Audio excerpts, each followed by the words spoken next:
Hello student, I'm Leelam Chandrakar from department of zoology. आज का हमारा टॉपिक है water vascular system of asterias. तो एकाइनोडर्मेटा फाइलम के एनिमल की ये विशेषता होती है कि उसके अंदर चलने के लिए मतलब कि लोकोमोशन करने के लिए उनमें वाटर वेस्कुलर सिस्टम पाया जाता है। वाटर वेस्कुलर सिस्टम को एम्बुलेक्रस सिस्टम भी कहा जाता है। और ये जो वाटर वेस्कुलर सिस्टम है वो एक्चुअली में सिलोम का ही मॉडिफाइड पार्ट है, ठीक है। और इस वाटर वेस्कुलर सिस्टम के अंदर बहुत सारी कैनॉल्स होती हैं जिसके अंदर एपिथेलियम होती है। और ये जो एपिथेलियम है वो सिलिएटेड एपिथेलियम होती है, मतलब कि उसके अंदर में सिलिया पाए जाते हैं, ठीक है। अब इनके वाटर वेस्कुलर सिस्टम में अलग अलग पार्ट्स होते हैं। तो इसमें से फर्स्ट पार्ट है मैड्रिपोराइट, उसके बाद सेकेंड होता है स्टोन कैनॉल, स्टोन कैनॉल के बाद थर्ड है इसमें रिंग कैनॉल, फिर है टिडमेंट बॉडीज, उसके बाद इसमें फिफ्थ है पोलियन वेसाइकस, फिर है रेडियल कैनॉल्स, सेवन है इसमें लेटरल कैनॉल और सबसे लास्ट में होता है इसमें ट्यूब फीट। तो सबसे पहले हम देखते हैं इसके फर्स्ट पार्ट को जो कि है मैड्रिपोराइट। तो यहाँ पे ये वाला जो डायग्राम है ये है मैड्रिपोराइट। जब स्टारफिश का एक्सटर्नल फीचर्स बताई थी तब बताई थी कि इसमें दो सरफेस होती है, एक होता है ओरल सरफेस और एक होता है एबोरा सरफेस, ठीक है। तो इसके जो एबोरा सरफेस है उसमें एक राउंडेड स्ट्रक्चर होती है जिसे मैड्रिपोराइट कहते हैं, ठीक है। ये जो मैड्रिपोराइट है वो एक कैलकेरियस प्लेट होती है जिसके अंदर लगभग 250 छोटे छोटे पोर्स होते हैं। तो ये एक तरह से छलनी का काम करता है और इसी मेड्रिपोराइट के द्वारा जो वाटर वेस्कुलर सिस्टम है उसके अंदर वाटर जो है वो एंटर करता है, ठीक है। तो यहाँ पर पूरा वाटर वेस्कुलर सिस्टम का डायग्राम दिया हुआ है। इसमें ये वाला जो पार्ट है वो है इसका मैड्रिपोराइट। जो मैड्रिपोराइट है वो एक छलनी की तरह स्ट्रक्चर होती हैं जिसके अंदर लगभग 250 छोटे छोटे पोर्स पाए जाते हैं, ठीक है। और उन्हीं पोर्स के थ्रू जो वाटर है वो इसके अंदर एंटर होता है। उसके बाद इसमें जो सेकेंड स्ट्रक्चर है वो है स्टोन कैनॉल। तो जो मैड्रिपोराइट है वो आगे स्टोन कैनॉल में ओपन होती है, इसे मैड्रिपोराइट कैनॉल भी बोला जाता है। तो यहाँ पे ये एक एस शेप्ड की कैनॉल दिखाई दे रही है जिसे बोला जाता है स्टोन कैनॉल, ठीक है। अब यहाँ पर ये वाला जो डायग्राम है यहाँ पर मैड्रिपोराइट और जो स्टोन कैनॉल है उसकी स्ट्रक्चर दिखाई गई है। तो ये यहाँ पर ये है मैड्रिपोराइट, ठीक है। और इस मैड्रिपोराइट में लगभग 250 छोटे छोटे पोर्स होते हैं जिसे पोर कैनॉल कहा जाता है। तो आप देख पा रहे हो ये है मैड्रिपोराइट पूरा का पूरा और इसमें छोटे छोटे पोर्स प्रेजेंट हैं। इन पोर्स को बोला जाता है पोर कैनॉल, ठीक है। इन्हीं पोर्स के थ्रू जो वाटर है वो अंदर एंटर होता है। अब सभी के सभी पोर कैनॉल मिल करके कलेक्टिंग कैनॉल बनाती है। तो यहाँ पे ये है पोर कैनॉल। अब ये जो पोर कैनॉल है वो आगे कलेक्टिंग कैनॉल में ओपन होती है और कलेक्टिंग कैनॉल आकर के एक कैनॉल में ओपन होती हैं जिसे बोला जाता है एम्प्यूला। तो सबसे पहले क्या होगा, जो मैड्रिपोराइट है उसमें छोटे छोटे पोर्स होंगे जिसको हम बोलते हैं पोर्स कैनॉल, जिसके थ्रू वाटर जो है वो एंटर करता है। अब जो वाटर है वो आगे कलेक्टिंग कैनॉल में ओपन होता है, फिर कलेक्टिंग कैनॉल जो है वो एम्प्यूला में आकर के ओपन होता है और फिर ये जो एम्प्यूला है वो स्टोन कैनॉल में आकर के ओपन होती है। तो ये वाला पार्ट है इसका स्टोन कैनॉल। जो स्टोन कैनॉल है उसके अंदर सिलिएटेड एपिथेलियम होती है, मतलब कि ये है इसका एपिथेलियम जिसके अंदर छोटे छोटे सिलिया पाए जाते हैं। इसी कारण इसको सिलिएटेड एपिथेलियम बोला जाता है, ठीक है। और इसी सिलिया की वजह से जो वाटर है वो आगे मूवमेंट करता है, मतलब कि इसके मूवमेंट की वजह से वाटर जो है वो अंदर एंटर होगा, ठीक है। और ये जो स्टोन कैनॉल है वो आगे जा कर के रिंग कैनॉल में ओपन होती है। तो थर्ड इसमें पार्ट है रिंग कैनॉल, ठीक है। तो यहाँ पर ये वाला जो पार्ट है ये है रिंग कैनॉल, ठीक है। ये एक पेंटागोनल कैनॉल होती है और इस रिंग कैनॉल का ये वाला जो पोर्शन है ये वाला, इस पोर्शन को बोला जाता है रेडियस, ठीक है। और रेडियस के दो रेडियस के बीच के पोर्शन को इंटर रेडियस कहते हैं। तो यहाँ पे ये ये जो स्ट्रक्चर है ये इसका रेडियस है, और जो दो रेडियस है उसके बीच की जो स्पेस है इसको बोला जाता है इंटर रेडियस। ठीक है, तो यहाँ पे ये वाला पार्ट है इसका इंटर रेडियस। उसके बाद इसमें फोर्थ पार्ट है टिडमेन बॉडीज। तो यहाँ पे ये जो गोलाकार स्ट्रक्चर दिखाई दे रही है ये है इसका टिडमेन बॉडीज। ठीक है, और ये जो टिडमेन बॉडी है वो इंटर रेडियस के ऊपर प्रेजेंट होते हैं। ठीक है, तो ये इसका इंटर रेडियस है और इसमें टिडमेन बॉडीज पाए जाते हैं। ठीक है, और ये टिडमेन बॉडी जो है वो प्रत्येक इंटर रेडियम के ऊपर दो होती है। तो यहाँ पे ये दो है, यहाँ पर भी दो है, यहाँ पर भी दो है और यहाँ पर भी दो है। लेकिन जहाँ पे स्टोन कैनाल ओपन होती है वहाँ पे ये अब्सेंट होते हैं। ठीक है, तो यहाँ पे सिर्फ एक होगा। तो इसकी टोटल संख्या जो है वो 9 होती है। ठीक है, इसे रेसिमोस ग्लैंड भी कहते हैं। अब इसके जो कार्य है उसके एक्चुअल कार्य का अभी तक पता नहीं है।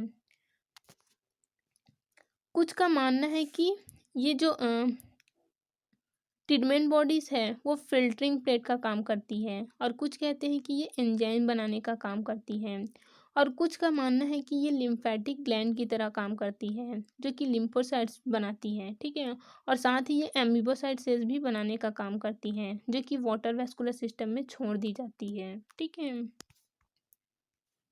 अब इसमें फिफ्थ स्ट्रक्चर है पोलियन वेसिकल्स। तो एकाइनोडर्मेटा फाइलम के कुछ एनिमल्स के जो वाटर वेस्कुलर सिस्टम है उसके अंदर पोलियन वेसिकल्स भी पाई जाती हैं, लेकिन एस्टेरियस में इसका अभाव होता है। तो जो इंटर रेडियस स्पेस है, मतलब कि यहाँ पे ये है इंटर रेडियस स्पेस। ठीक है, इस इंटर रेडियस स्पेस के बाहर की ओर ये इसका अंदर वाला साइड है जिसमें टेडमेंट बॉडीज होते हैं, और इसकी जो बाहर वाली साइड है उसमें पोलियन वेसिकल्स पाई जाती हैं, और इसकी संख्या 1 से 4 होती है। तो ये जो पोलियन वेसिकल्स हैं वो एस्टेरियस में अब्सेंट होते हैं, लेकिन एकाइनोडर्मेटा फाइलम के अंतर्गत आने वाले कुछ एनिमल ऐसे भी हैं जिसमें पोलियन वेसिकल्स प्रेजेंट होते हैं। ठीक है, और ये जो पोलियन वेसिकल्स है वो वाटर के प्रेशर को बनाए रखती है। उसके बाद है इसमें रेडियल कैनॉल।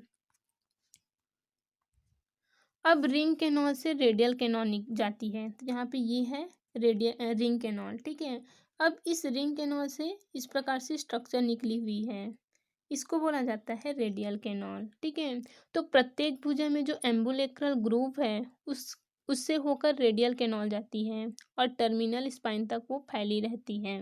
तो इसमें 5 आर्म्स होती है, तो सभी आर्म्स में एक एक रेडियल कैनॉल जाती हैं। तो जो रेडियल कैनॉल है उसकी संख्या 5 होगी। ठीक है, और इसकी जो एपिथेलियम होती है वो सिलिएटेड होती है। उसके बाद इसमें जो नेक्स्ट स्ट्रक्चर है वो है लेटरल कैनॉल। अब ये जो रेडियल कैनॉल है उससे इस प्रकार से स्ट्रक्चर निकली होती है, ये इसको बोला जाता है लेटरल कैनॉल। ठीक है, और ये जो लेटरल कैनॉल है वो अल्टरनेट होती है, मतलब कि यहाँ पे जैसे कि यहाँ पे ये वाला जो लेटरल कैनॉल है वो छोटी है, पहली वाली छोटी होती है, फिर उसके बाद वाली बड़ी, फिर छोटी, फिर बड़ी, इस प्रकार से ये अल्टरनेट लगे होते हैं। ठीक है, अब इस लेटरल कैनॉल में ट्यूब फीट होता है, तो ये वाला जो फूला हुआ स्ट्रक्चर दिखाई दे रहा है ये है इसका ट्यूब फीट। ठीक है, तो जैसे लेटरल कैनॉल अल्टरनेट होते हैं, मतलब कि एक छोटा फिर बड़ा, उसी प्रकार से जो ट्यूब फीट है, मतलब कि जिसमें लेटरल कैनॉल छोटा होगा उसकी जो ट्यूब फीट है वो छोटी होगी, और जिसका लेटरल कैनॉल बड़ा होता है उसकी ट्यूब फीट बड़ी होती है। तो इस प्रकार से ट्यूब फीट भी अल्टरनेट लगे होते हैं। ठीक है, अब इसके बाद जो लास्ट स्ट्रक्चर है वो है ट्यूब फीट। तो ये जो फूला हुआ स्ट्रक्चर दिखाई दे रहा है ये है इसका ट्यूब फीट। ठीक है, और इसके जो ट्यूब फीट है उसमें 3 पार्ट होते हैं। इसमें सबसे ऊपर की तरफ ये इस प्रकार से जो फूला हुआ स्ट्रक्चर है इसको बोला जाता है एम्प्यूला।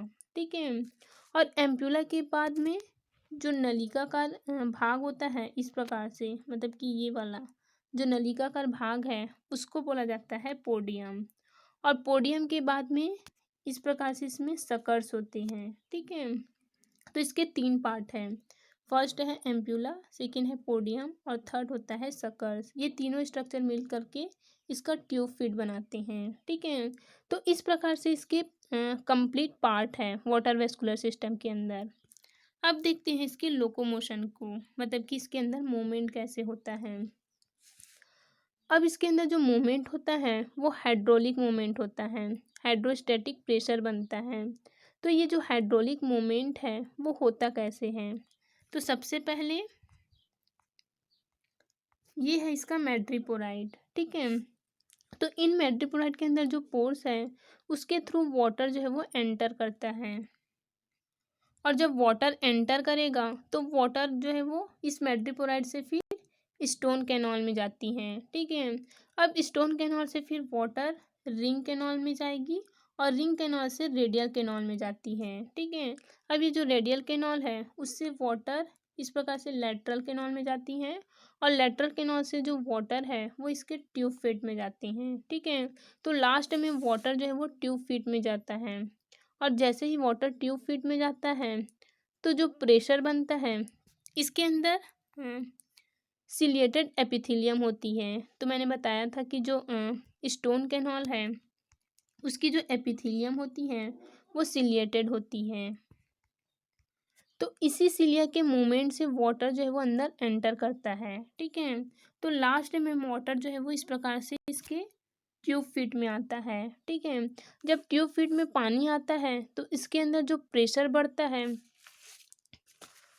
तो इसके बीच का जो पोर्शन है, मतलब कि ये जो पोडियम वाला पोर्शन है जिसे जो लंबा स्ट्रक्चर है जिसे हम पोडियम कहते हैं, वो पानी की वजह से लंबा हो जाता है, ठीक है।